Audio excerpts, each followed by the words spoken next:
वक्त की बड़ी खबर के साथ तो दिल्ली के नए एलजी विनय कुमार सक्सेना के शपथ ग्रहण समारोह में एक अजब सा वाकया हुआ, जब इवेंट में बैठने की जगह मिलने से नाराज बीजेपी सांसद और पूर्व केंद्रीय मंत्री डॉक्टर हर्षवर्धन समारोह को छोड़कर चले गए। शपथ ग्रहण समारोह में अरविंद केजरीवाल भी मौजूद थे। दरअसल पसंद की सीट पर जगह नहीं मिलने से हर्षवर्धन नाराज हो गए और दूसरी पंक्ति में सीट दिए जाने से भी उनकी नाराजगी बढ़ गई। आपको बता दें कि पूर्व केंद्रीय स्वास्थ्य मंत्री डॉक्टर हर्षवर्धन और जाने से पहले हर्षवर्धन ने दिल्ली के मुख्य सचिव नरेश कुमार को कहा कि वो बद इंतजामी की शिकायत अब उपराज्यपाल से करेंगे। उन्होंने कहा कि मैं विनय सक्सेना को इस बारे में लिखूंगा। तो एक अजब सा वाकया यहाँ पर पसंदीदा सीट नहीं मिली, जब डॉक्टर हर्षवर्धन को इस बात से नाराज होकर के इवेंट को छोड़कर चले गए। आपको बता दें कि पूर्व केंद्रीय स्वास्थ्य मंत्री डॉक्टर हर्षवर्धन और दिल्ली के एलजी के शपथ ग्रहण समारोह का ये पूरा वाकया, जहां पर पसंदीदा सीट जब नहीं मिली और उससे एक पंक्ति की दूसरी सीट दिए जाने से हर्षवर्धन नाराज हो गए। इस कार्यक्रम में मुख्यमंत्री अरविंद केजरीवाल, और देखिए तस्वीरें आपको समय के दिखा रहे हैं, जब कार्यक्रम इवेंट से गुस्से में नाराज होकर के जाते हुए उन्हें ये भी कहा कि बद इंतजामी रही इवेंट में और संचालकों के द्वारा तमाम जो इंतजाम थे वो इतने ज्यादा माकूल नहीं थे और उसी को लेकर के कहीं ना कहीं उनके नाराजगी देखिए इन तस्वीरों में भी आपको जाहिर हो रही है। इवेंट को छोड़कर चले गए। अधिक क्या ये पूरा वाकया रहा और क्या अधिक इसकी जानकारी फिलहाल मिल पा रही है, इसको लेकर के दिल्ली न्यूज एडिटर अदिति नागर इस वक्त हमारे साथ फोन लाइन पर जुड़ चुकी है।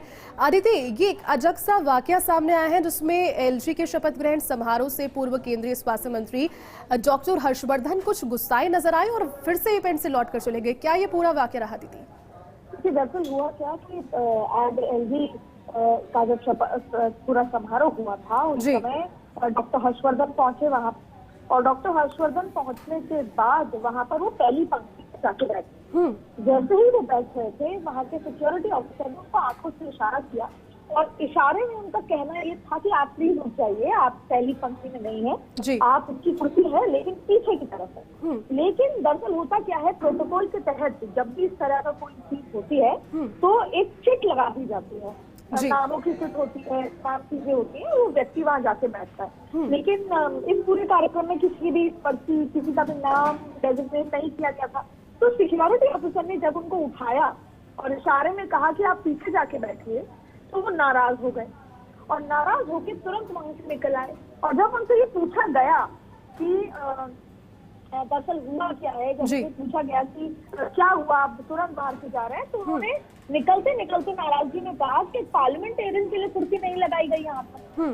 तो बेसिकली सीटिंग अरेंजमेंट को लेकर, उनकी कुर्सी को लेकर नाराज हुए हर्षवर्धन, बाहर निकले और उनका ये मानना था कि वो पार्लियामेंटेरियन है, सीनियर है, उनकी कुर्सी होनी चाहिए। और जब वो एक बार बैठ गए थे तो फिर या तो पर्ची होती, पर अगर पर्ची नहीं थी तो सिक्योरिटी ऑफिसर इस तरह से जिस लैंग्वेज में या इशारों में उसने उनको उठाया तो कहीं ना कहीं हर्षवर्धन को अच्छा नहीं लगा। और आप तस्वीरों में भी देखिए कि गुस्साए वो बाहर निकल रहे हैं। और जब उन्होंने मीडिया के आदमी ने पूछा कि क्या हुआ, तो उन्होंने कहा कि पार्लियामेंटेरियन के लिए कुर्सी यहाँ पर नहीं है। जी बिल्कुल। तो जिस तरह का वाकया हुआ और वो नाराज होकर वहां से रवाना हो गए। बिल्कुल अदिति, देखिए तस्वीरें भी साफ के दिखा रही है कि खुश भी नहीं थे और जब निकले तभी भी गुस्साए हुए थे। कहीं ना कहीं उन्होंने ये भी कहा कि बद इंतजामी यहाँ पर इस इवेंट में है और इसकी शिकायत उपराज्यपाल को करेंगे।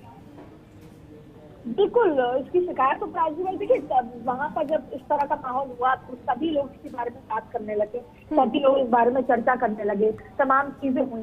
तो ऐसे में तमाम चीजें हुई और ऐसे में उन्होंने यही बात कही कि क्या हुआ कि हर्षवर्धन जैसे सीनियर आदमी है, दिल्ली के तो सीनियर नेता है, क्या हुआ। तो ये तमाम बातचीत के बाद उन्होंने कहा कि मैं इस बारे में बातचीत भी करूंगा। एक सिक्योरिटी ऑफिसर इस तरीके से मुझे उठा रहा है, ना मेरे कोई नाम की पर्ची है, ना कोई डेजिग्नेटेड सीट है। ऐसे में इस तरह का ह्यूमिलिएशन ठीक नहीं है ऐसे कार्यक्रमों में। बिल्कुल अदिति, देखिए तस्वीरों के माध्यम से भी लगातार यही दर्शा रहे हैं किस तरह से गुस्साए इस कार्यक्रम से डॉक्टर हर्षवर्धन निकल गए। फिलहाल बहुत बहुत शुक्रिया अदिति तमाम जानकारी के लिए।